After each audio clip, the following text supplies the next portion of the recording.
자, 세 번째 키워드로 넘어갈까요? 네, 세 번째 키워드 내용 확인해 보겠습니다.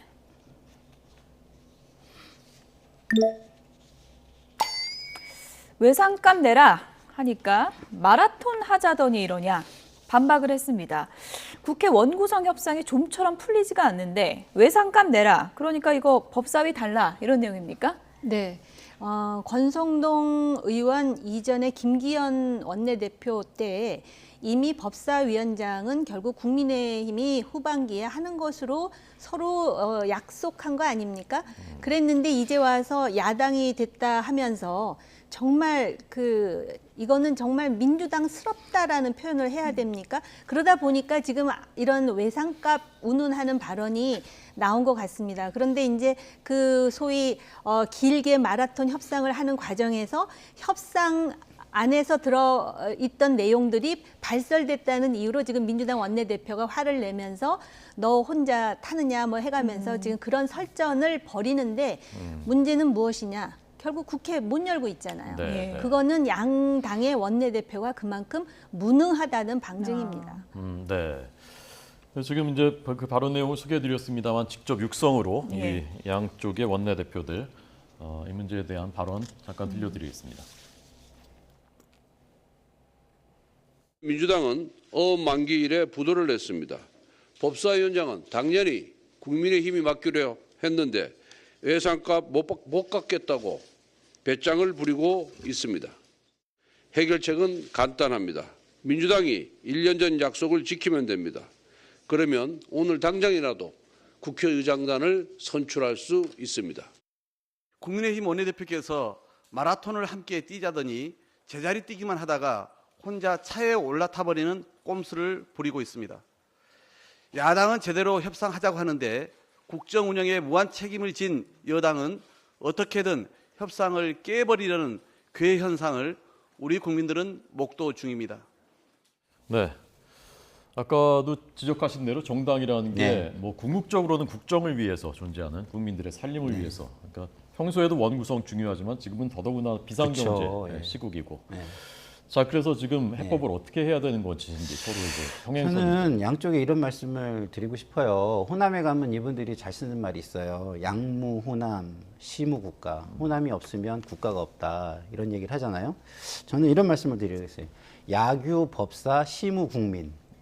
법사를 가진 쪽은 국민이 없을 거다. 저는 이런 생각이 들어요. 그러니까 법사를 그냥 버릴 생각을 하고 국민을 얻으시라. 이런 말씀을 양쪽에 드리고 싶고요. 기본적으로 법사위는 사실은 원칙적으로는 야당이 하는 게 맞습니다. 사실은 민주당이 하는 게 맞죠.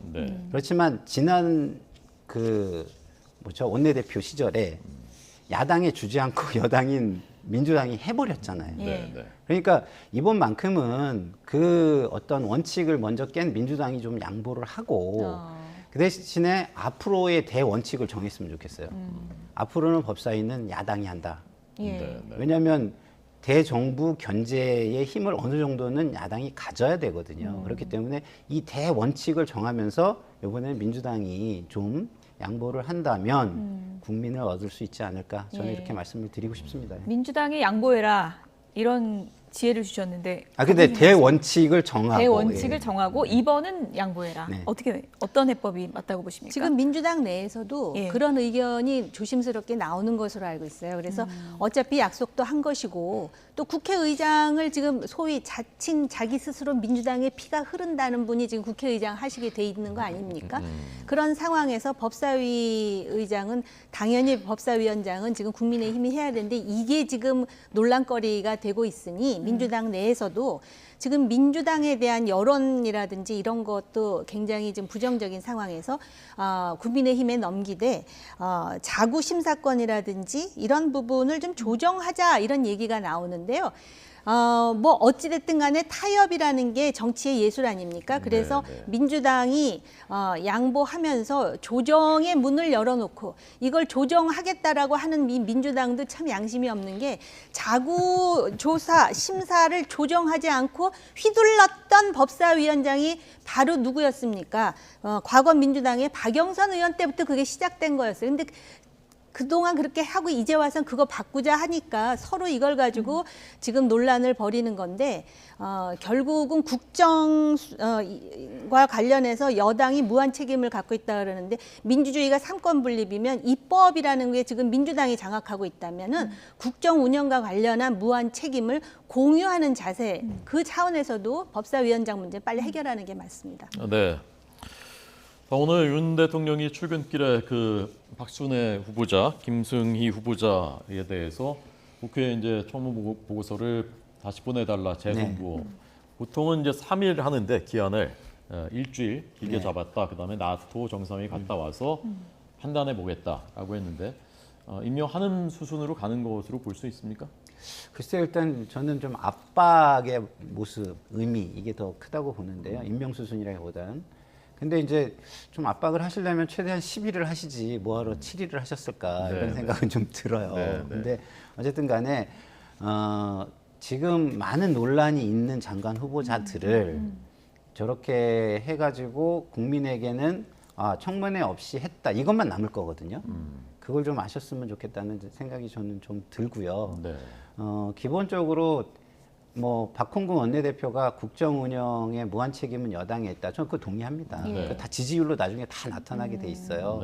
본인들이 우리 문재인 정권 5년 동안 그런 얘기하면서 살았거든요. 그러니까 마지막에 남는 부분만 좀 생각을 하셨으면 좋겠다라는 말씀을 저는 뭐 이 방송을 보신다면 대통령께 드리고 싶습니다. 결국 이것도 원구성 협상 문제랑 좀 맞물려서 지켜보고 하지 않을까 이런 분석이 많더라고요. 그런데 지금 그 자체가 지금 공전되다 보니까 장관 인사 청문회도 영향을 주는데 속으로는 어쩌면은 잘 됐다고 생각하는 걸까요? 저는 모르겠어요. 개인적인 생각이니까. 그렇기는 하지만 또 이렇게 얘기할 여지도 있죠. 과거에 문재인 정권 때 그 장관급 인사청문회 보면은 보고서가 채택되지도 않았는데 얼마나 많은 사람을 그냥 뽑았습니까? 그런데 사실 그 얘기를 하기도 민망한 게 바로 그런 정권이기 때문에 정권 재창출에 실패해서 정권 교체가 됐으면 적어도 그 정부보다는 훨씬 모범적이고 낫다라는 소리를 들어야지 니들도 그랬으니까 우리 한다라는 이 태도는 국민에게 지지를 못 받을 것 같고요. 분명히 이 두 후보에 대해서 많은 문제가 제기됐습니다. 대통령께서는 뭐 임명을 하겠지만 그런 부분에 대한 고민도 필요하다고 생각합니다. 자, 마무리할까요? 네, 여기서 마무리를 하도록 하겠습니다. 지금까지 정홍희 전 새누리당 의원, 김상일 정치평론가 두 분이었습니다. 고맙습니다. 감사합니다. 감사합니다.